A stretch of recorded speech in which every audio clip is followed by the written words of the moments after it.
Hello दोस्तों। तो आप लोग कैसे हैं? उम्मीद है कि सब लोग अच्छे से होंगे। दोस्तों, हमारे एक बहुत ही चर्चित नेता हैं। उनका नाम न लेके अपनी पूरी बात कर दूं तो बेहतर होगा। ठीक है। खास करके अभी बिहार में जो चुनाव चल रहा है, वो एक दूसरे तबके को नमक हराम बोल रहे हैं। ठीक है।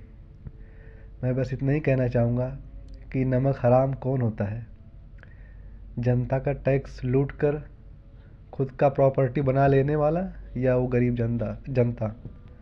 ये आप लोग बताएंगे, ये आप लोग तय करेंगे। ठीक है। अब मैं नहीं बताऊंगा कौन नमक हराम है, कौन नमक हलाल है। पहली बात।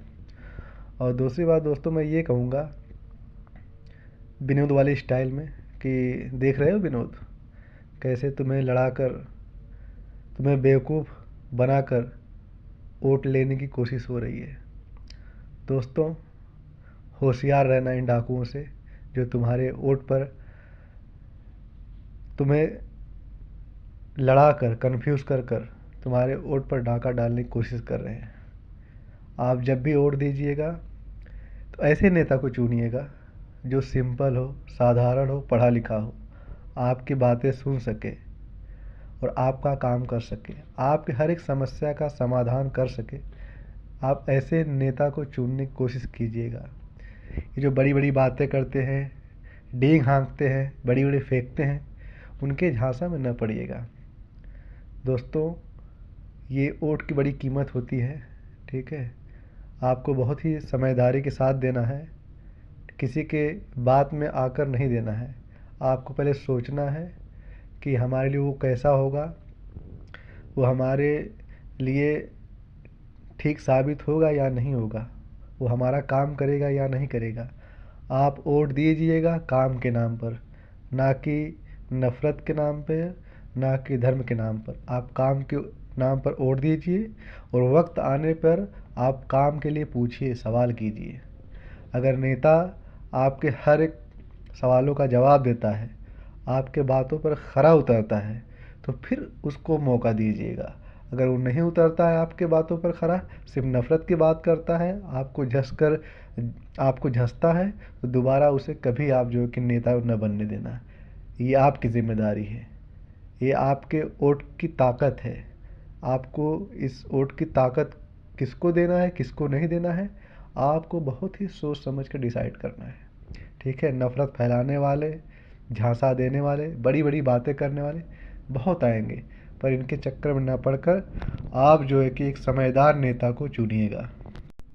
पढ़े लिखे, सिंपल और समझदार नेता को चुनिएगा जो आपके हेल्थ हॉस्पिटल व्यवस्था को अच्छा कर सके, जो हॉस्पिटल में टैलेंटेड डॉक्टर रखे, न कि फर्जी डॉक्टर रख दे, सिर्फ वो जो कि महीने का पैसा छापे और आप इलाज के लिए जाएं तो आपका इलाज ढंग से ना हो पाए, आपको फिर प्राइवेट हॉस्पिटल में जाना पड़े, ताकि जो आपका बैंक बैलेंस हो, कहानी वहीं पे ख़त्म हो जाए।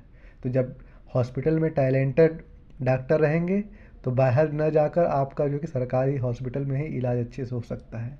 ठीक है जी। इसी तरह स्कूल में, एजुकेशन के मामले में जो टीचर टैलेंटेड होंगे, वो जब स्कूल के अंदर रहेंगे तो आपके बच्चे को अच्छा तालीम, अच्छा एजुकेशन दे सकेंगे, अच्छी शिक्षा दे सकेंगे। तो आप जो है कि हेल्थ के ऊपर, पढ़ाई के ऊपर, और जो है कि आप फैक्ट्रियाँ जो हैं उनके ऊपर, इन सब चीज़ों के ऊपर आप वोट कीजिएगा। मिला जुला कर काम के ऊपर वोट, नफ़रत के ऊपर, धर्म के ऊपर नहीं। आपको काम के ऊपर वोट देना है और वक्त आने पर आपको काम के बारे में पूछना है कि क्या भाई काम हुआ है, क्या नहीं हुआ है। ठीक है। और आप उसका क्या क्या फ़ायदा उठा रहे हो। तो जब आप खुद जिम्मेदारी लोगे वोट देकर अपने वोट का, ठीक है, आपने जिस सोच से वोट दिया है, क्या वो उस पर खरा उतर रहे हैं कि नहीं? अगर उतर रहे हैं तो आप फिर उनको मौका दीजिए, अगर नहीं उतर रहे हैं तो फिर उनको साइड करके फिर दूसरे को मौका देना। ठीक है जी। बाकी आप समझदार होंगे, हमें ज़्यादा कहने की ज़रूरत नहीं है, क्योंकि कितने लोग तो कहने के बाद भी नहीं मानते हैं, वो ज़्यादा समझदार होते हैं। लेकिन फिर भी हमने अपना फ़र्ज़ समझा कि हमारे समाज में कैसे लोगों को चुनना चाहिए, इसलिए हमने बोला। बाकी आप बेहतर उचित समझते होंगे, तो जो भी कदम उठाइएगा वोट देने से पहले बहुत ही सोच और समझ कर। थैंक